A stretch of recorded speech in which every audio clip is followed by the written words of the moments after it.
আসসালামু আলাইকুম। এখন দেখবেন সংবাদ শিরোনাম। নির্বাচনের মাধ্যমে গণতন্ত্রে ফেরার অপেক্ষায় জাতি, বিএফইউজের কাউন্সিলে মির্জা ফখরুল সংবাদকর্মীদের লেজুর বৃত্তি না করার আহ্বান। ফ্যাসিবাদ মুক্ত হলেও পুরোপুরি নির্মূল হয়নি, নির্বাচনী গণসমাবেশে জামায়াত আমির বললেন, জনগণ যে দলকে বেছে নেবে সমর্থন। সালে বন্ধুকে কুপিয়ে হত্যার পর থানায় আত্মসমর্পণ।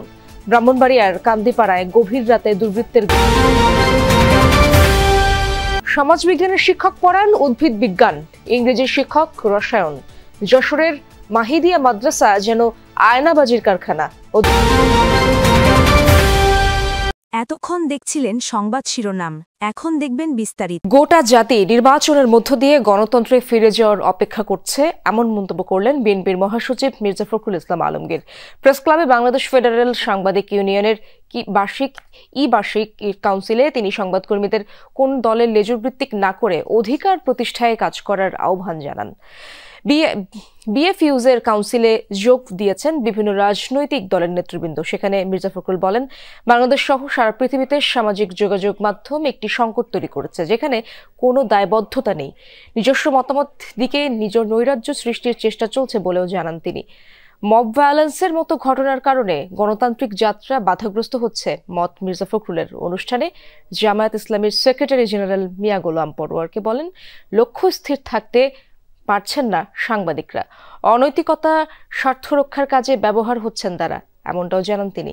একই সাথে উল্লেখ করেন, মালিকদের পুঁজি রক্ষা, দুর্নীতি লুটপাটের পাহারাদার হিসেবে অনেক গণমাধ্যম প্রতিষ্ঠান কাজ করছে।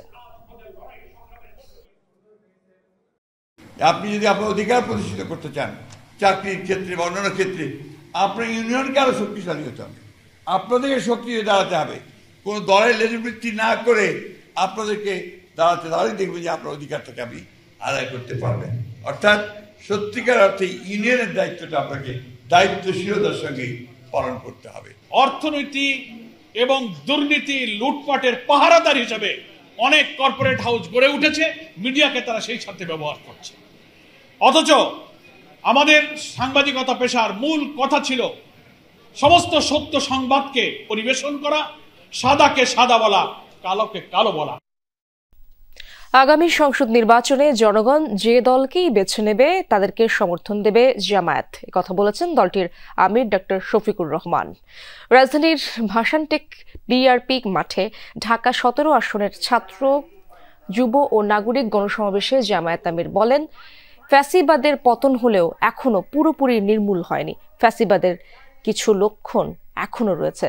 ডক্টর শফিকুর রহমান আরো বলেন, যে কোনো মূল্যে জামায়াতকে রাজনীতি থেকে বের করার ষড়যন্ত্র চলছে। পুরনো সন্ত্রাসীরা নতুন রূপে ফিরে আসার কথা জানিয়ে আমির বলেন, জনগণের হৃদয়ে যে ভালোবাসার পোস্টার লেগে গেছে তা কেউ ছিঁড়তে পারবে না। আমির আরো বলেন, আগামীর বাংলাদেশ তরুণদের নিয়ে গড়াই জামায়াতের অঙ্গীকার। ফেব্রুয়ারিতে রোজার পূর্বে যে নির্বাচন ইনশাআল্লাহ অনুষ্ঠিত হবে, সেই নির্বাচনে জনগণ যাদের কর্মসূচি সমর্থন করে, যাদের বক্তব্যে আস্থা রেখে তাদেরকে বাছাই করে নেবে, আমরা তাদেরকে অভিনন্দন জানানোর জন্য এখন থেকে প্রস্তুতি নিচ্ছি। ময়মনসিংহে ত্রিশালে বন্ধুর হাতে বন্ধু খুন হওয়ার ঘটনায় অভিযুক্ত নিজেই থানায় আত্মসমর্পণ করেছে। পুলিশ জানায়, বৃহস্পতিবার সন্ধ্যায় সরকারি নজরুল একাডেমি স্কুল মাঠে এই ঘটনা ঘটে।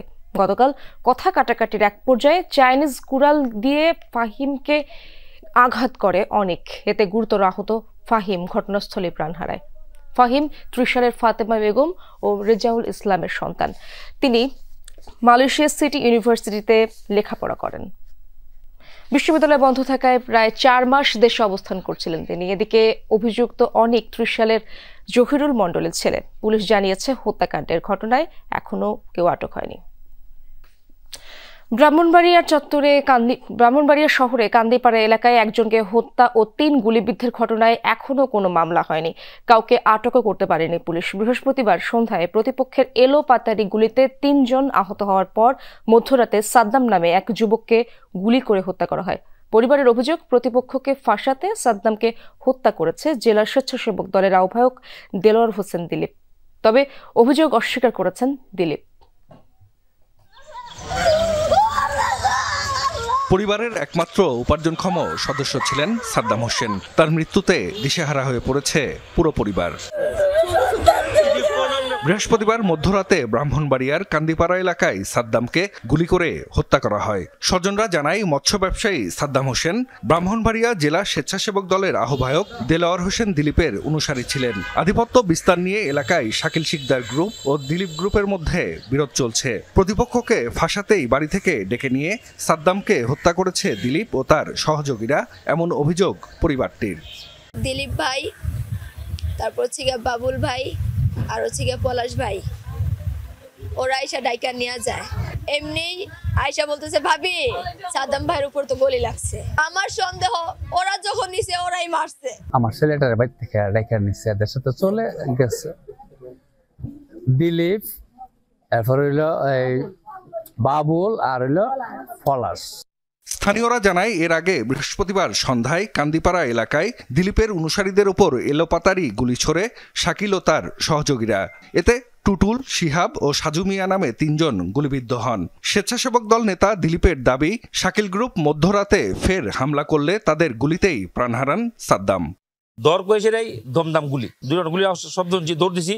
আমাদের পেছনে থাকা আমার এক খুব কাছে ছোট ভাই সাদ্দাম হোসেন, সে পড়ে গেছে। এরা বিভিন্নভাবে ফুসলাচ্ছে যে আপনার ছেলেকে তো আমরা মারি নাই, বা এই মুখটা মারি, এই মুখে মারি নাই, আপনার ছেলে এদের সঙ্গে গেছে। এরা বলতে পারবে, হ্যাঁ হেরাই মনে মারছে। তাইলে হত্যাকারীদের শনাক্ত করে আইনের আওতায় আনার চেষ্টা চলছে বলে জানিয়েছে পুলিশ। তো আমরা আশা করছি যে গতকালকের ঘটনার যে মূল কারণ সেটা উদ্ঘাটন হবে।